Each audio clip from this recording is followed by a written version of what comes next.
wabarakatuh. Waalaikumsalam warahmatullahi wabarakatuh.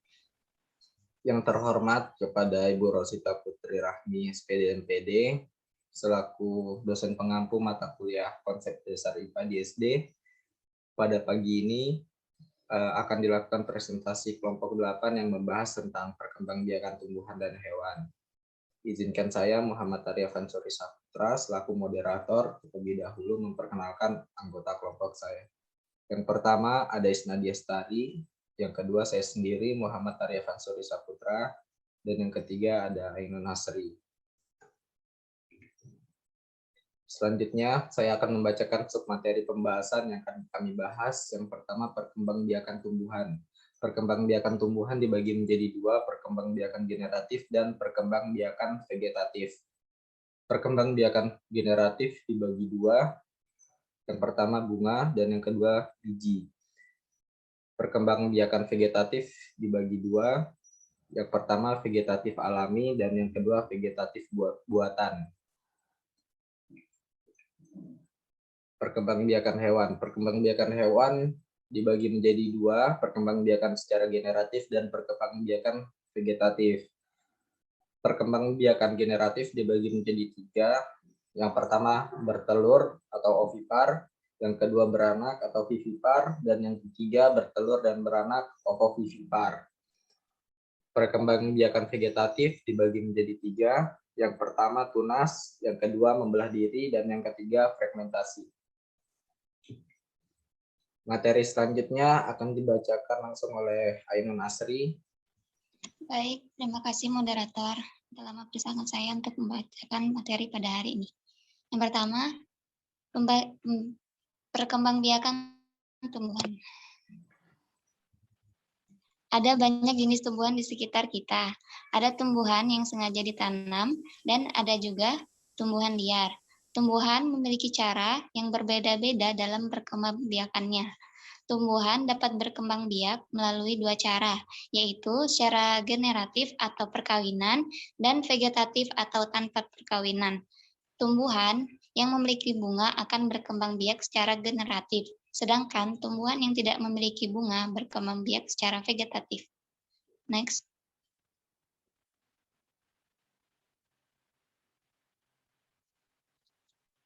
Perkembangbiakan tumbuhan secara generatif. Perkembangbiakan tumbuhan secara generatif adalah perkembangbiakan tumbuhan secara kawin melalui penyerbukan. Penyerbukan merupakan proses jatuhnya serbuk sari pada permukaan putik yang terjadi pada bunga dari tumbuhan. Bunga merupakan alat perkembangbiakan secara generatif pada tumbuhan. Pada bunga terdapat sel kelamin jantan yang disebut benang sari dan sel kelamin betina yang disebut putik. Apabila serbuk sari jatuh di kepala putik, maka terjadilah penyerbukan. Kemudian akan terjadi pembuahan sehingga terbentuk biji yang kemudian akan menjadi tumbuhan baru. Next. Penyerbukan tumbuhan juga dapat dibantu oleh pihak lain, antara lain yaitu manusia, hewan, dan angin. Terdapat beberapa cara penyerbukan pada bunga, yaitu yang pertama, penyerbukan sendiri. Penyerbukan sendiri atau penyerbukan sebunga, yaitu serbuk sari menempel pada kepala putik dalam satu bunga. Yang kedua, penyerbukan serumah. Penyerbukan serumah ialah serbuk sari bertemu dengan kepala putik lain bunga tapi dalam satu pohon. Yang ketiga, penyerbukan silang. Penyerbukan silang yaitu serbuk sari bertemu kepada putik lain bunga dan lain pohon tetapi masih sejenis. Dan yang terakhir, bastar. Penyerbukan bastar yaitu serbuk sari bertemu kepala putik bunga lain yang sejenis tetapi varietasnya tidak sama atau berbeda. Next. Selanjutnya, perkembangbiakan tumbuhan secara generatif yang pertama yaitu bunga.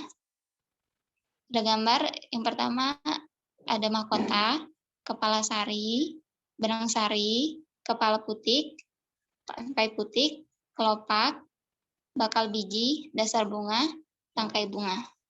Next. Benang sari adalah alat kelamin jantan. Putik adalah alat kelamin betina. Mahkota adalah bagian bunga yang umumnya memiliki warna yang mencolok. Bakal biji adalah bagian yang apabila terjadi pembuahan akan berkembang menjadi biji. Dan yang terakhir kelopak bunga. Kelopak bunga merupakan bagian bunga paling luar yang menyeliputi mahkota ketika masih kuncup. Next. Yang kedua, biji. Berikut struktur dari biji. Yang pertama, biji kacang hijau, di mana biji kacang hijau ini merupakan dikotil atau biji yang berkeping dua. Berikut bagian-bagian dikotil. Pertama ada kulit biji, radikula, epikotil, hipokotil, dan kotiledon. Yang kedua, bagian-bagian dari monokotil, di mana pada gambar monokotil terdapat sebuah gambar jagung. Berikut bagian-bagian dari monokotil. Pertama ada kulit biji, ada scutellum atau kotiledon, coleoptil, endosperma, epikotil, hipokotil, radikula, dan yang terakhir coleorhiza. Next.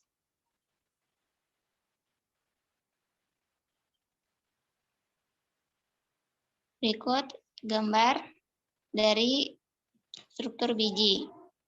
Pertama ada kulit biji yang terletak di bagian luar, keping biji, lembaga biji, daging biji. Lembaga yaitu bagian biji yang dapat tumbuh menjadi tumbuhan baru.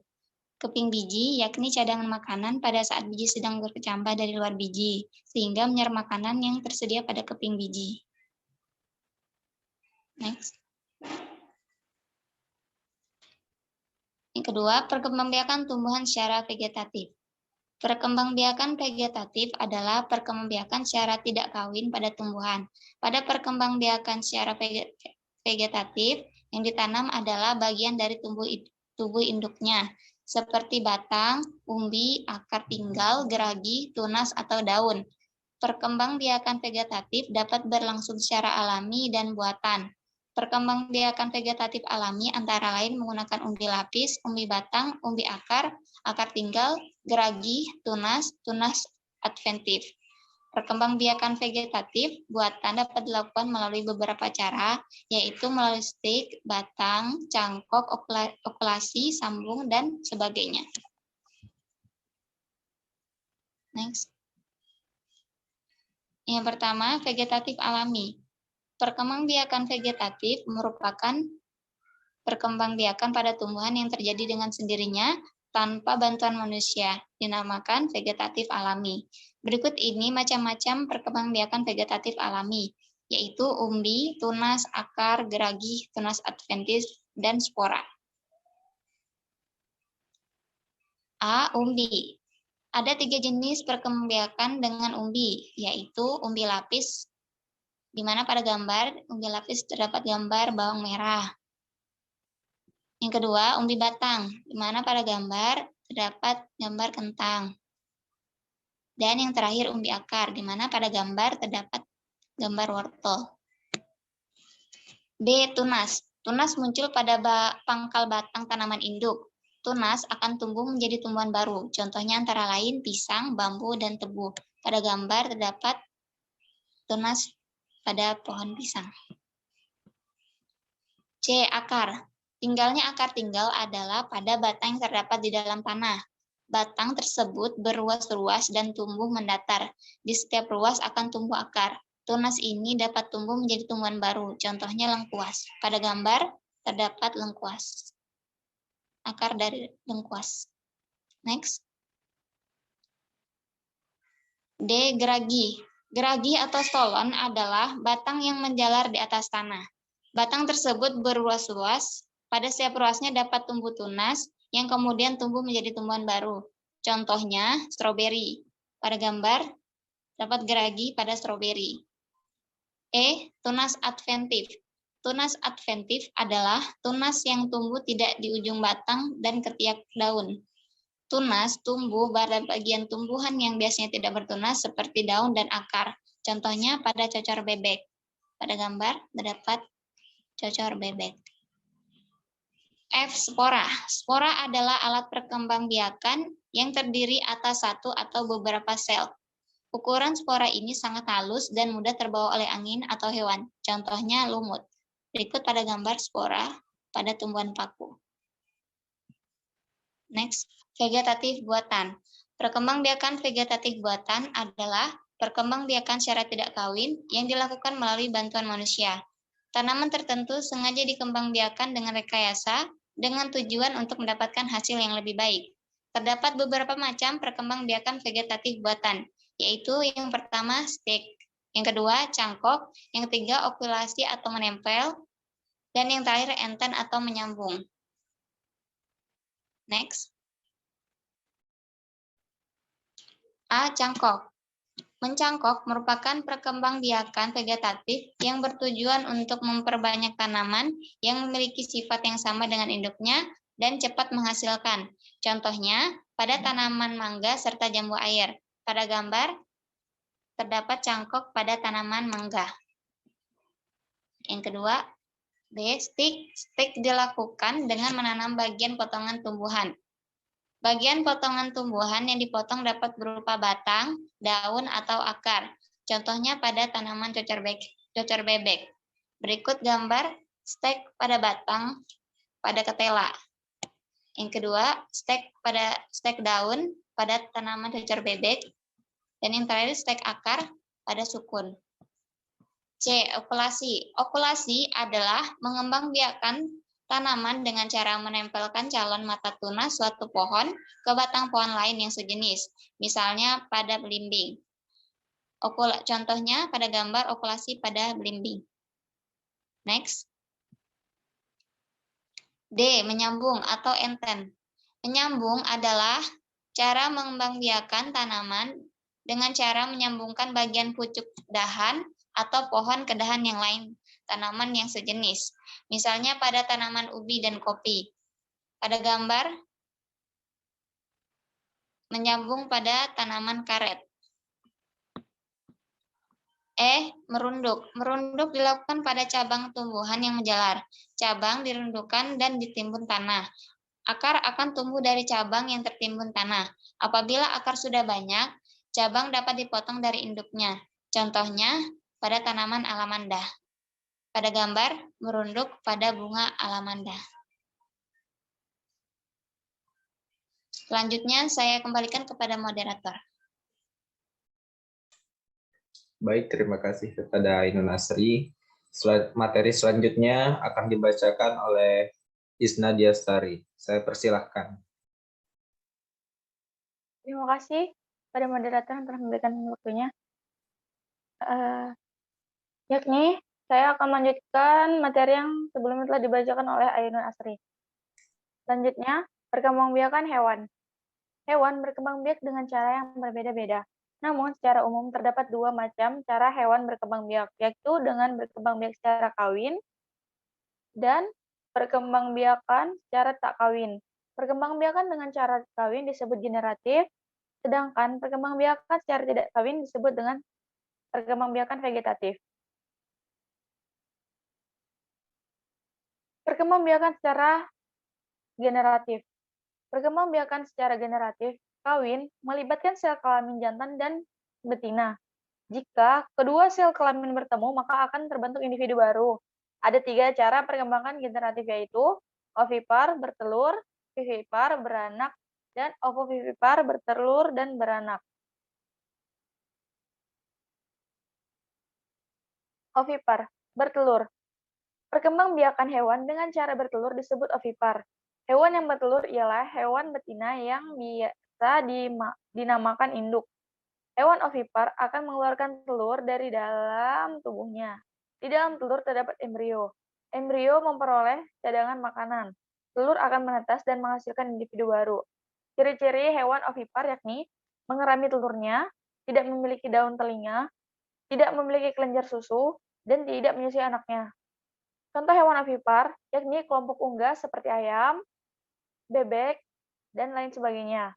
Kelompok ikan yakni ikan emas, ikan nila, dan lain sebagainya. Yang ketiga yakni kelompok reptil seperti ular. Dan kelompok amfibi yakni katak.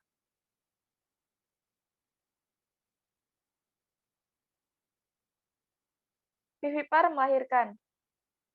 Perkembangbiakan hewan dengan cara beranak atau melahirkan disebut vivipar. Hewan akan mengalami masa kehamilan. Kehamilan terjadi karena adanya proses pembuahan sel telur betina oleh sel jantan di dalam tubuh induk betina. Kemudian mengalami pertumbuhan hingga akhirnya dilahirkan dalam bentuk individu baru yang sejenis. Ciri-ciri vivipar yakni memiliki kelenjar susu, memiliki daun telinga, tubuh ditutupi dengan bulu atau rambut, pada umumnya menyusui atau disebut mamalia, dan memiliki daun telinga. Contoh hewan vivipar yakni kelinci, kambing, sapi, lumba-lumba, paus, dan lain sebagainya. Di gambar terdapat sapi yang berkembang biak dengan cara melahirkan. Ovovivipar, bertelur dan beranak. Hewan ovovivipar adalah hewan yang berkembang biak dengan cara penggabungan antara bertelur ovipar dan beranak vivipar. Hewan ovovivipar menghasilkan telur, kemudian telur tersebut tetap berada di dalam tubuh induknya sampai menetas.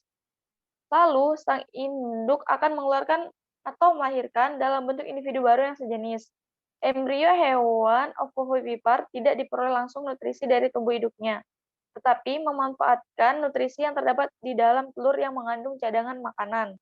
Contoh hewan ovovivipar yakni kadal, hiu, ikan pari, kuda laut, ular, dan bunglon.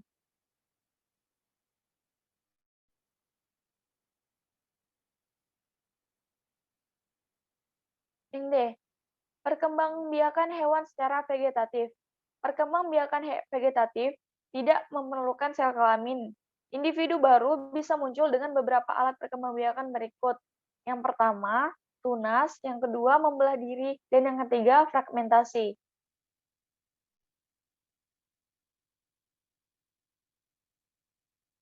Tunas. Tunas berbentuk dari dinding tubuh induk yang menonjol. Tunas ini dapat tumbuh membesar. Setelah besar, tunas memisahkan diri dari induknya. Selanjutnya, tunas tumbuh menjadi individu baru. Contoh hewan berkembang biak dengan tunas adalah hydra, seperti pada gambar.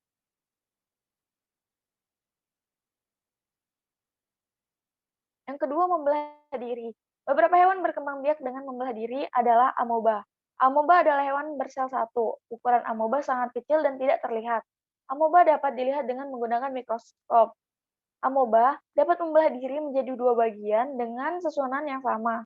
Setelah amoeba, bakteri juga berkembang biak dengan membelah diri.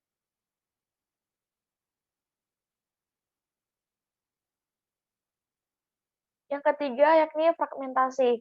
Fragmentasi adalah pemotongan bagian tubuh. Induk hewan memotong bagian tubuhnya sendiri tanpa merasa sakit.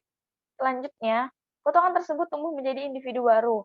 Contoh hewan yang berkembang biak dengan fragmentasi adalah cacing pipih. Tubuh cacing pipih terpotong secara alami menjadi dua. Selanjutnya, setiap potongan tubuh tersebut dapat tumbuh menjadi individu baru, seperti pada gambar. Berikut materi yang saya dapat sampaikan, selanjutnya saya kembalikan kepada moderator. Baik, itu tadi penyampaian materi dari kelompok kami. Kesimpulannya adalah hewan dapat berkembang biak secara generatif atau kawin dan vegetatif secara tidak kawin. Perkembangbiakan secara generatif melibatkan sel kelamin jantan dan betina. Cara perkembangbiakan generatif yaitu bertelur atau ovipar, beranak atau vivipar, dan bertelur dan beranak ovovivipar. Perkembangbiakan vegetatif tidak memerlukan sel kelamin. Individu baru bisa muncul dengan beberapa alat perkembangbiakan seperti tunas, membelah diri, dan fragmentasi.